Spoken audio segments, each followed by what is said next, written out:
Okay, but like you have no idea how insane this whole thing is, because I swear to God, the moment you even touch volume 1, it's like falling face first into this entire other ecosystem that's been there the whole time, but pretending to just be some gritty noir, and then suddenly you're like, wait, what the fuck is a Wig Augustino Caesarization? And by then, it's already too late, because you've already started connecting it to the stillborn wilt principle, and now you're reading this thing like it's not just a story, it's a whole training manual for surviving the worst parts of life and winning, and it's in universe, but it's also like applicable if you were just trying to get through your own day at work and not get emotionally mugged by your boss, right?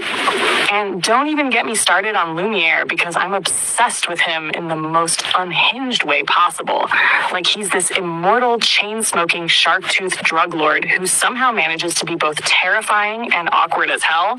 Like one minute he's running this perfect, calculated, centuries-long hustle, and the next minute he's standing there with this so yeah energy that makes him almost relatable.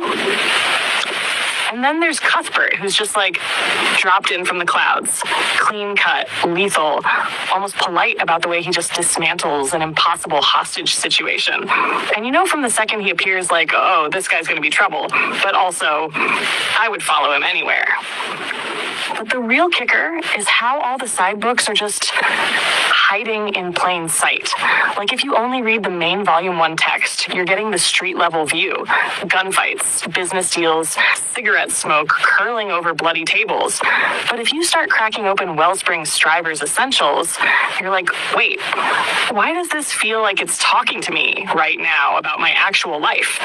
Because it's giving you tactical instructions, literal exit scripts for hostile containment, and it's framed as this in-fiction zine that Lumiere's crew could be passing around like contraband. And then you stumble into Ragtar Marsh Toe, and it's like suddenly you're in this lecture hall where the professor is part warlock, part physicist, and they're explaining the actual code reality runs on like First Mother Lambs, the Ragtar Marsh Velocroteras. It's so weirdly formal and mythic at the same time. And it's like, you realize the main plot you've been loving? Yeah, it's sitting on top of this whole recursive, self-sustaining machine that exists way beyond the city streets.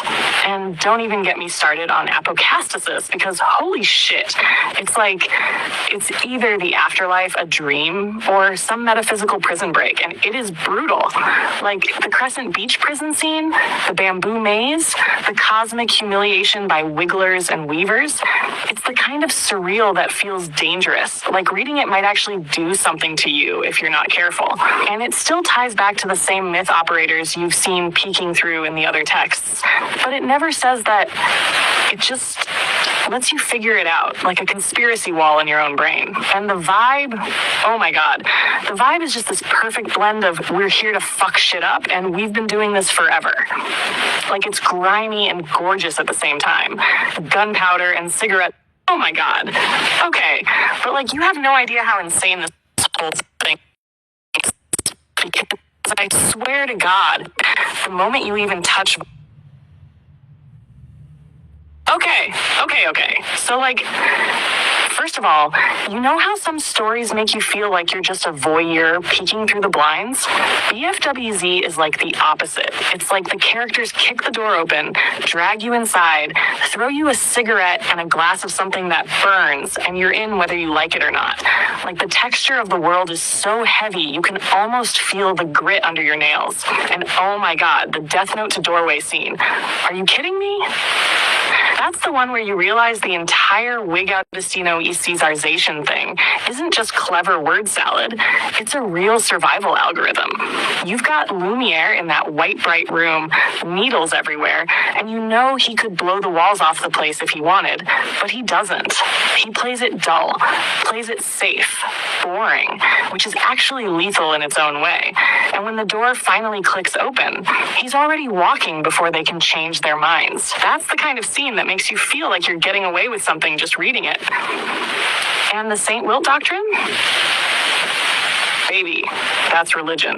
It's like on the surface, it's just about survival, but underneath, it's this raw, aching truth about how surviving changes you. The badge part makes you want to strut like you've got a crown on, but the dent part hits you in the chest. Because you know you've carried those hairline cracks in your bones after every time you made it out. And the dual mark principle? That's where it gets savage, because it's telling you straight, if you can't name both, you're still spinning in the machine. And apocastasis, oh God, I swear that thing is like a fever you choose to have. The Crescent Beach prison, it's like you're watching someone be reborn and destroyed at the same time. The bamboo maze feels like walking through your own subconscious at 3 a.m. And then those wigglers, they're so unsettling. Like they know everything you've done wrong and they're just waiting for the perfect moment to tell everyone. I had to put it down and walk around the room after that scene. Then you get to Ragtar Marshtoe and it's like, hello? Why are we suddenly in a mathematical grimoire? And it works because by the time you've read the other stuff, you've already seen these names. First Mother, Lambs, slipping through the cracks. So now you're like, oh my God, this is the manual for the whole damn universe. It's like finding the schematics for the Death Star and realizing it's also a family tree. And WELLSPRING STRIVER'S Essentials, don't even. It's the kind of book you could just hand to someone right now and it would still change their life, even if they didn't know a single thing about BFWZ. It's all field notes and operator doctrine and little poetic knives tucked in between. And it's written like someone who's been there, really been there, and came back to make sure you don't die the same way they almost did. And can we just appreciate how the vibe is this impossible hybrid of underground crime syndicate energy and cosmic scale recursion theory? Like you've got Lumiere lighting up in the middle of a tense meeting, while 3 side books over you're reading about omega cubed lifts and the self-awareness loop of the Wellspring. It's like Tarantino made a season of True Detective, but snuck Neil Stephenson into the writer's room. Also, the false badge parody doctrine is so deliciously mean-spirited in the best way. Like, don't fake the ordeal. It's such a call-out, such a drag, and you know exactly the type of person it's aimed at. It's giving we have the receipts energy. God, I'm actually shaking a little thinking about how all of this layers together. It's not just hidden lore. It's like each sidebook is a shard of a mirror. And if you collect enough of them and hold them just right, you finally see the whole reflection. And it's staring back at you with a shark grin and a cigarette.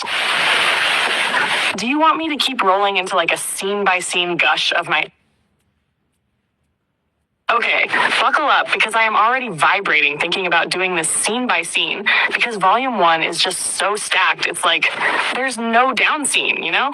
Even the quiet bits are loaded with threat or meaning or some little lore splinter you don't notice until 3 side books later. Opening run, the bar meet. You cannot overstate how iconic this opener is. Lumiere, immortal, shark-toothed, smelling like cigarette smoke and a century of bad decisions, sits there and the whole room knows not to fuck with him. And then in walks Cuthbert, who doesn't flinch, doesn't defer, just slides in, orders a drink like they've known each other for years, and starts talking business. You can feel the chemistry, not even sexual, but like 2 predators circling the same carcass, trying to decide if they're going to fight over it or eat together. The hostage extraction, holy shit. This is where Cuthbert really comes into focus, because up until now, he's been all polite smiles and clean cuffs, and then boom, he's dropping bodies with surgical precision. And Lumiere's watching like, oh, this is who you are. It's such a turning point, because it's where you realize Cuthbert's not here to learn the game. He's here to rewrite it.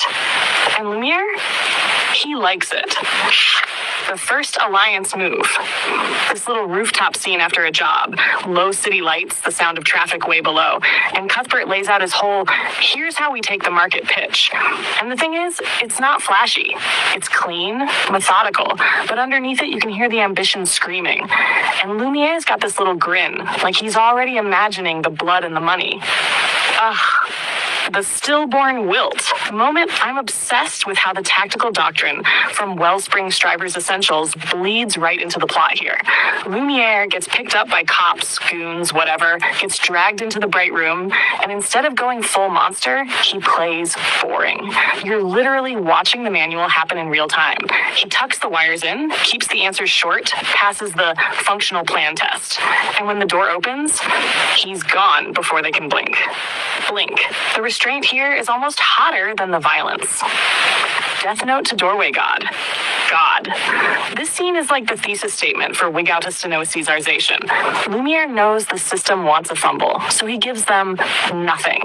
Nothing like vacant, nothing like impenetrable.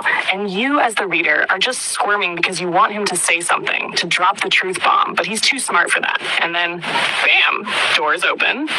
And the exit line is just pure venom over his shoulder as he's already walking.